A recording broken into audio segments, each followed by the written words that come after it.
Vi runder lige vores analyse af RCL-kredsløb af med at se på, hvad sker der nu, når vi nu slukker for vores DC input spænding igen. Det vil sige, at vi har et step ned input, vores Vn af T, siger vi nu, den har haft værdien VA siden vi tændte for det, altså i meget lang tid, for T mindre end 0, men til T lige med 0, så slukker vi for vores DC, og det vil sige, at vores input derefter er 0. Så vores Vn af T, den var altså VA her op til T lige med 0, og derefter er den 0.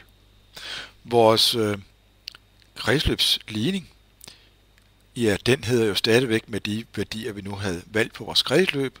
10 gange den anden afledte af Vout, differentieret med hensyn til T i anden, plus 2 dVout dt, plus Vout.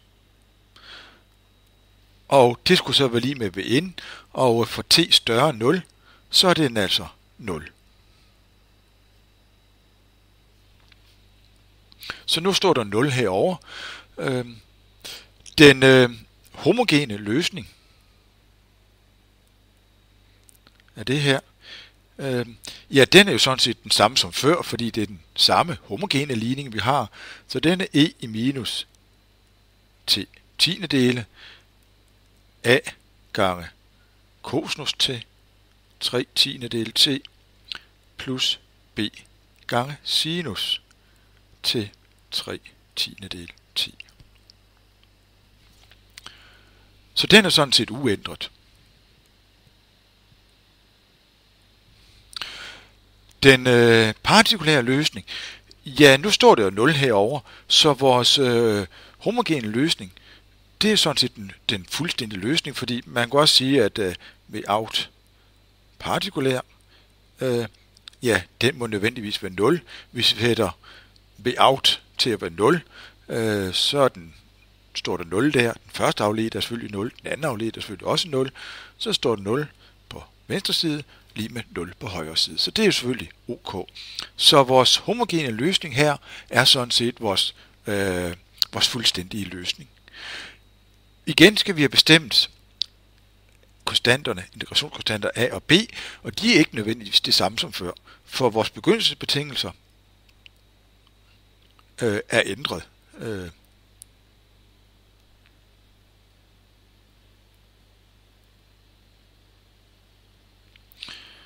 For man kan sige, vi har igen en begyndelsesbetingelse for Vout til T lige med 0, altså hvad er Vout i det øjeblik, vi slukker for vores input. Og da vores input i meget lang tid har været VA, ja, så ved vi fra vores løsning fra før, at så er vores output også VA. Så var vores transiente del af vores løsning, den var død ud, og vi havde vores stationære værdi, som var lige med VA, var lige med de der 2 volt. Så vores Vout til 0, den må være VA eller 2 volt. Det er det ene krav. Det andet krav, det er, at strømmen til 0, ja, før da vi var på vores stationære værdi, spænding på kondensatoren ikke ændrede sig, så hvis vi prøver at gå tilbage til vores kredsløb her, oprindelige kredsløb, hvis spænding på kondensatoren ikke ændrer sig, og spænding her i øvrigt er det samme som spænding på indgangen, så må strømmen, så er spænding over modstand, den er 0, og det vil sige, så må strømmen altså også være 0. Så vores strøm til T lige med 0, som jo altså var er det samme som C gange dV out dt til T lige med 0, ja, den må være 0 ampere. Så vores krav er nu, at Vout til T lige med 0 er 2 volt, og strømmen til t lige med 0, eller dB out dt til t lige med 0, er 0 ampere. Sætter vi nu de to krav ind i vores udtryk for Vout, så finder vi, hvis vi løser det, at det betyder, at vores A, det skal være lige med VA eller 2 volt. Og vores B, den bliver lige med 1/3 A eller 2/3 volt. Hvis vi går tilbage og ser, hvad var det, vi havde fået, da vi løste step up, så fik vi A til at være minus 2 volt, og B til at være minus 2/3 volt. Så vi kan se vores værdier her, de er sådan set de samme, blot med modsat fortegn. Så det her, det betyder altså, at vores Vout af t, den bliver altså e i minus t tiendedel 2 gange cosinus til 3/10 t plus 2/3 gange sinus til 3/10 t. Eller hvis vi igen ved hjælp af kompleks symbolsk metode skriver det om, så bliver det igen det samme som før, men altså blot med modsat fortegn, så det bliver minus 2,1 gange e i minus t tiendedele gange cosinus til 3/10 t plus 2,82 volt.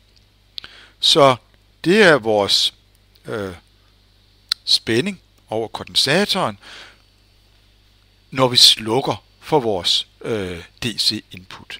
Spændingen, igen kan vi se, spændingen bliver ikke øjeblikkeligt 0. Den aftager ned mod 0, fordi det her, det er jo sådan set vores transiente løsning. Den forsvinder, når t går mod uendelig. Vores stationære løsning, den er sådan set 0. Og det her, det var altså et minus, vi havde herude. Igen, hvis vi prøver at tegne den, så har vi vores Vout her. Den starter sådan set heroppe jo ved konstant lige med 2 volt, vores VA, og så begynder den at aftage, men vi kan se, at den aftager ikke bare lidt mod 0, den går faktisk under 0, så vokser den lidt op igen, og lidt under og op, men dør ud i løbet af et stykke tid her, og så bliver spændingen 0. Igen, de der kurver her, det er sådan set amplituden på vores cosinus, så det er de der 2,1 gange e i minus t tiendedel, der giver de her to kurver her.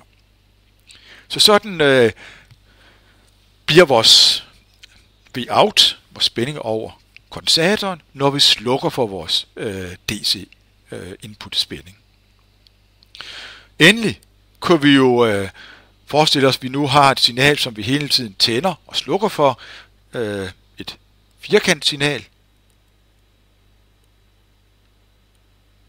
som input. Det vil sige, at ved in af t, den er, vi kan sige, den er VA, når t er mellem 0 og store t halve, og den er 0, når t ligger mellem store t halve og store t, og så er den øvrigt periodisk med perioden store t. Så det er det blå signal her, det er sådan et firkant input signal. Vores output, ja, når vi tænder for vores input, så fik vi vores signal her. Det skød op over og svingede lidt frem og tilbage, men faldt efterhånden til ro omkring de 2 volt. Når vi så slukkede for den igen, så faldt den ned, men under de 2 volt, og svingede igen med mindre amplitude og døde til sidst ud. Og så starter det forfra. Så vores output-signal i det tilfælde, når vi har firkant som input, det bliver altså det røde her, som jo ikke helt er noget firkantet, men er sådan noget med noget oversving, kalder vi det, når man kan sige, spænding går over eller under vores stationære værdi. Igen skal vi selvfølgelig lige være opmærksom på, at hvis vores periodetid her, hvis den tid, som input-signalet er høj, den er meget kort, ja, så når den ikke, og vores output-signal når ikke at opnå den stationære værdi, inden den begynder at aftage igen. Og så får vi altså noget, der ser noget anderledes ud.